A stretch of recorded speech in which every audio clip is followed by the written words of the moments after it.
Each year, in the short rain season of Kenya, 1.5 million wildebeest cross through the Masai Mara, following the rains and endless supply of fresh grass.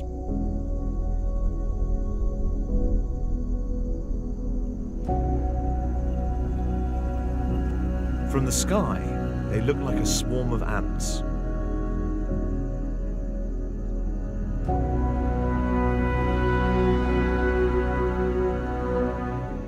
Eventually, they will gather at the edge of the Mara River.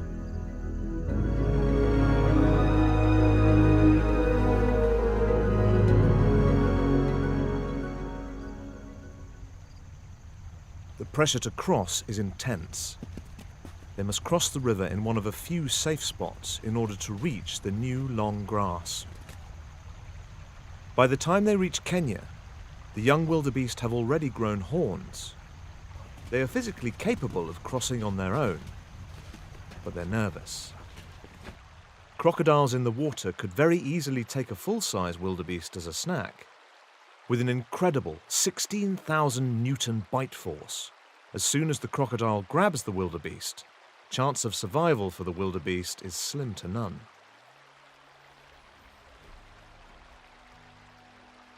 No one wildebeest wants to be the first to test the waters. They're natural followers, like sheep. But as soon as one brave wildebeest leads the charge, it's unlikely anything will stop the crossing.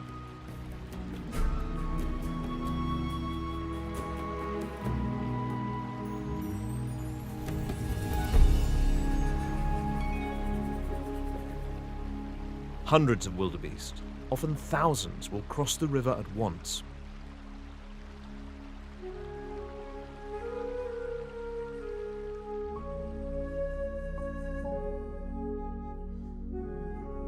Many will never make it across.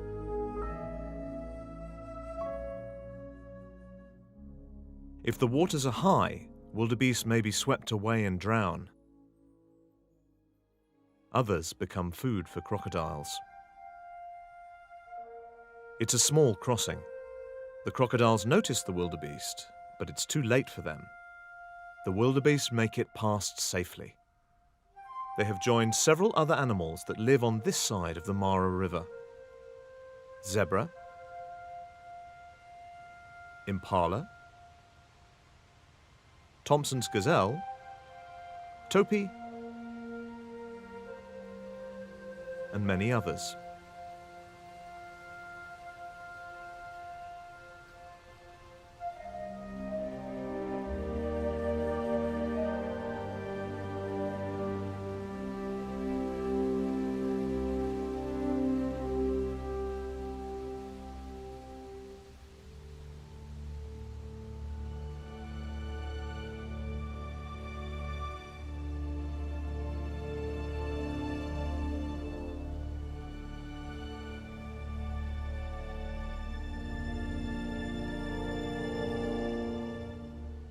While the fresh grass attracts the migrating wildebeest and the other herbivores of the Serengeti Mara area, these animals also fear it.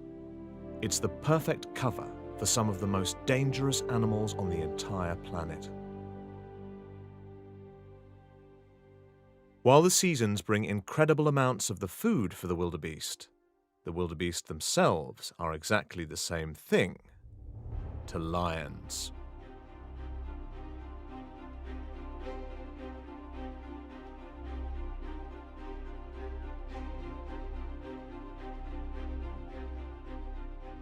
This female lioness is not particularly hungry.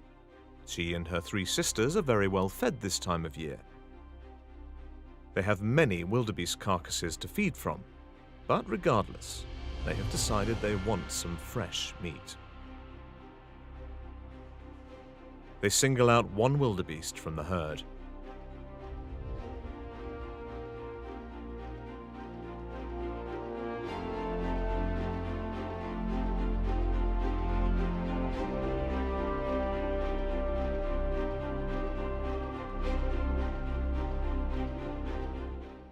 It's a clean and easy kill for the 4 lions.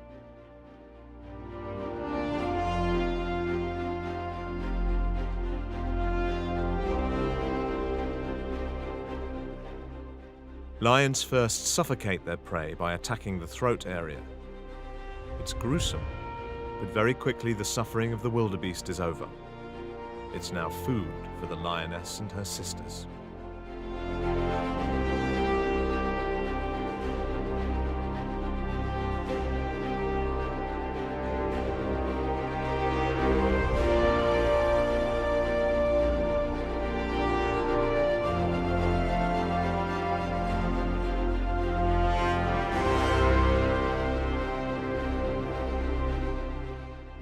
There is a great deal of truth to the idea that lions are the kings of the jungle. They are apex predators.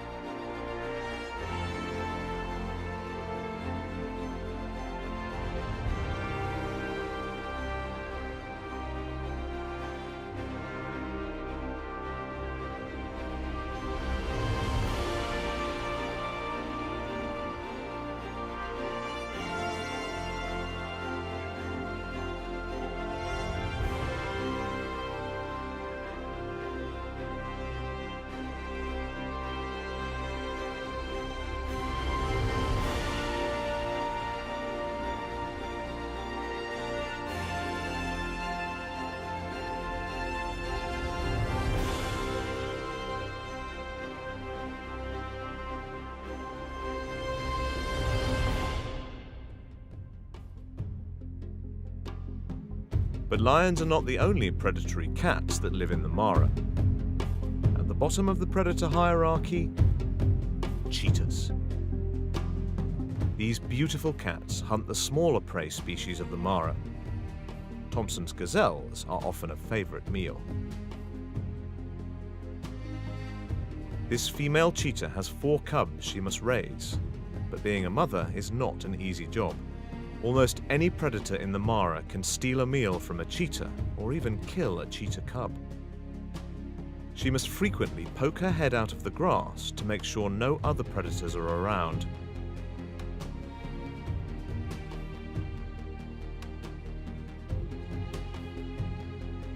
Cheetahs rely on their incredible speeds to keep themselves safe, but her babies are not capable of running as fast as she can. If she is attacked, she must defend her cubs to the end, or leave them behind to die. Although they have been feeding on meat for over a week now, the cubs are still entirely dependent on their mother for food.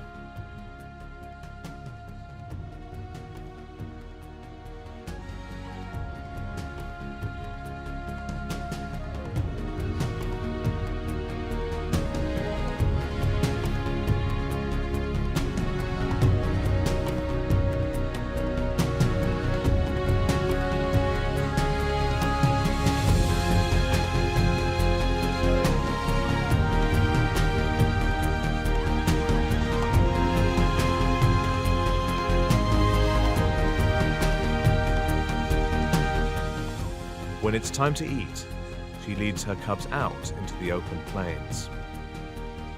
They are likely to be spotted by predators.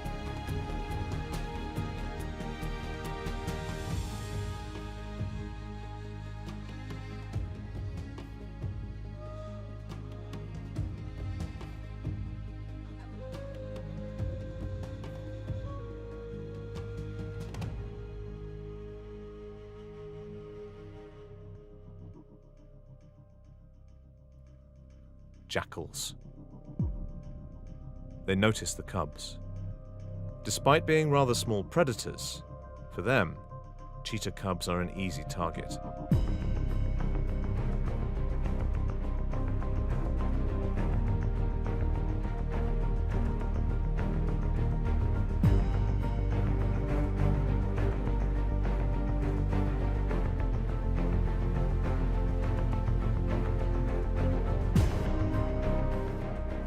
Cheetah must run away, but she also must stick with her cubs. The jackals are getting far too close.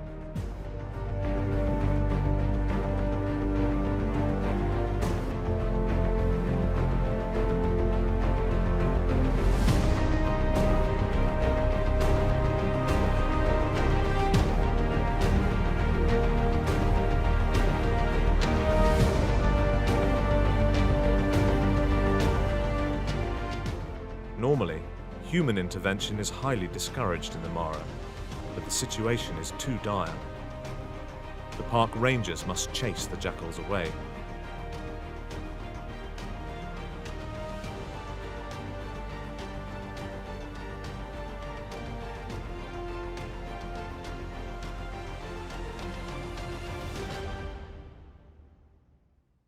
Now that the cheetah is free to hunt, she brings back a small gazelle. The mother intentionally leaves the gazelle alive. She wants the cheetahs to learn how to hunt for themselves. But the little cheetah's teeth are far too small to kill and open the gazelle. The mother cheetah kills the gazelle for the cubs, and then keeps watch while they feed. She will eat only once her cubs have had their fill. In the Mara, there is another, larger spotted cat.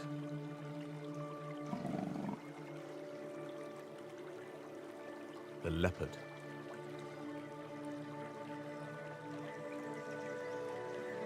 This member of the panther family is often found resting in trees.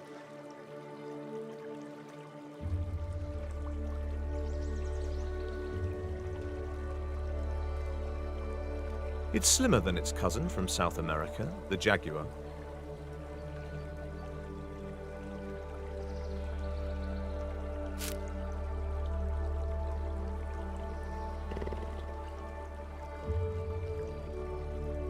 Leopards are much larger than cheetahs. They prefer larger prey, like wildebeest, impala, and sometimes zebra. This male leopard hunted a wildebeest just one night ago. He keeps his prize hidden in a gully. Very few animals would ever attempt to steal food from a leopard, especially one as large as this.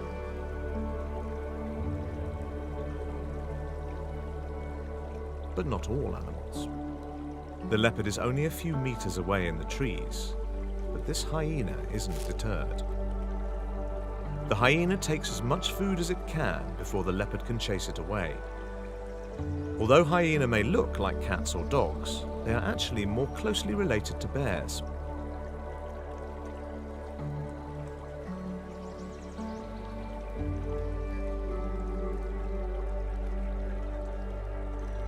Many animals specialize in finding such carcasses for food. They are called scavengers.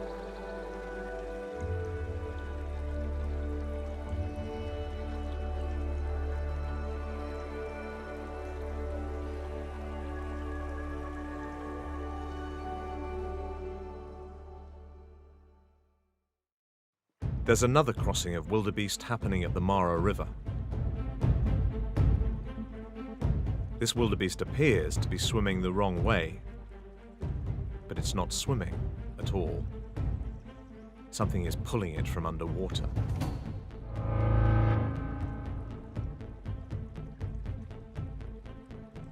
A crocodile. The wildebeest turns around to swim back to the shore it came from. It's a fatal mistake. It's holding on to the wildebeest's back leg. There is nothing the wildebeest can do to break free.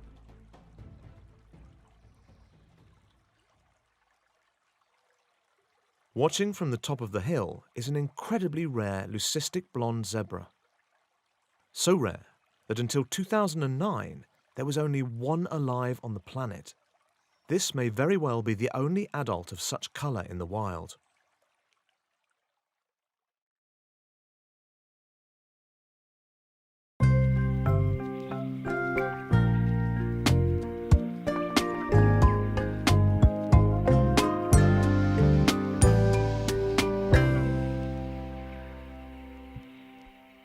These two females are raising their cubs together. The lion cubs are very playful.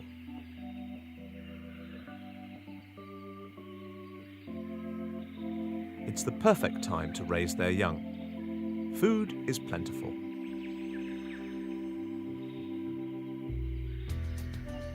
The females have brought a wildebeest carcass for the babies to feed on. But it seems they are more interested in playfully biting their mothers.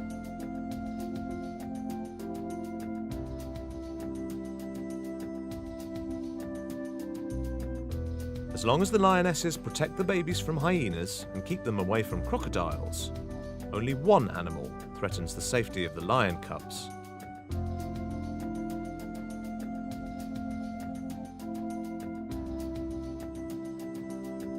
Lions from other prides.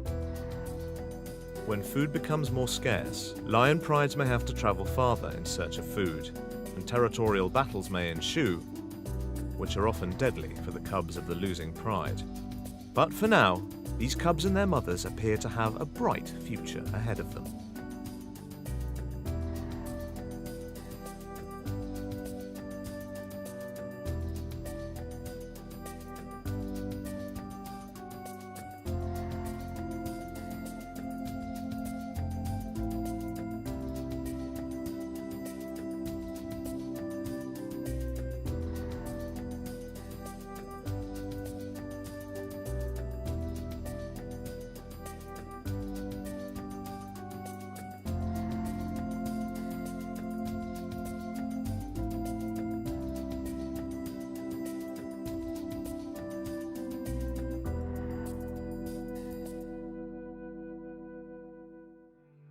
Life in the Mara is much more difficult for the little cheetah cubs.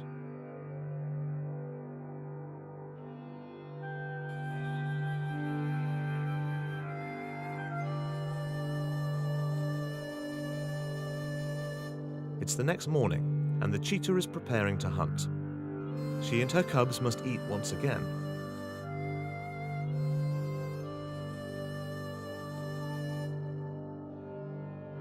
Thomson gazelles, often called Tommies, are her favourite.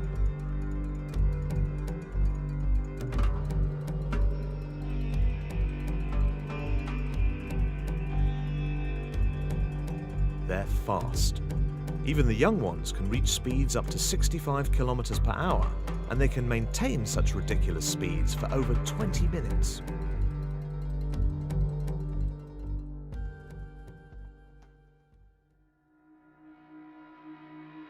But nothing can outrun a cheetah.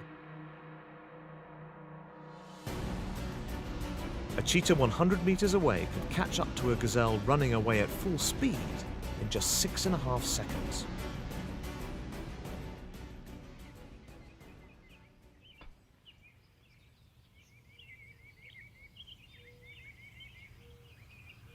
For the cubs, this isn't just a meal, it's an invaluable learning experience.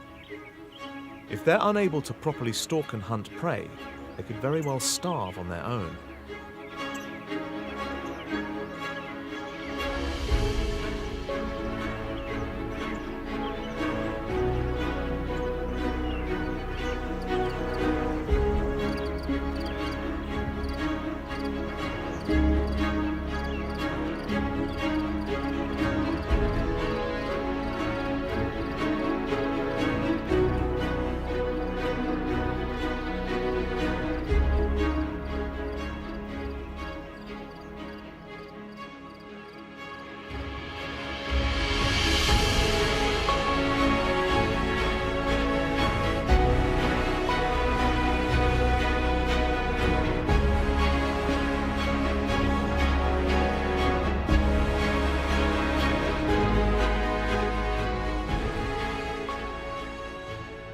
The Masai Mara is not just home to the fastest land animals in the world, it's also home to the largest land animals in the world.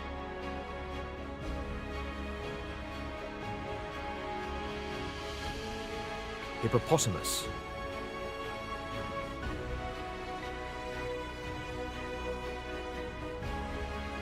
elephant, giraffe.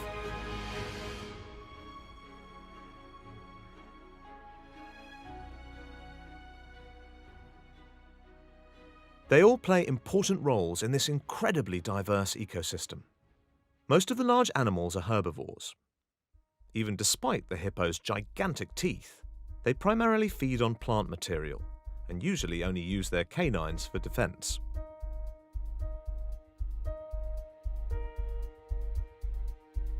The nutrients produced by the herbivores, through their feces and their carcasses when they die, will fertilize plants, feed scavengers, and return to the soil so that the circle of life will continue.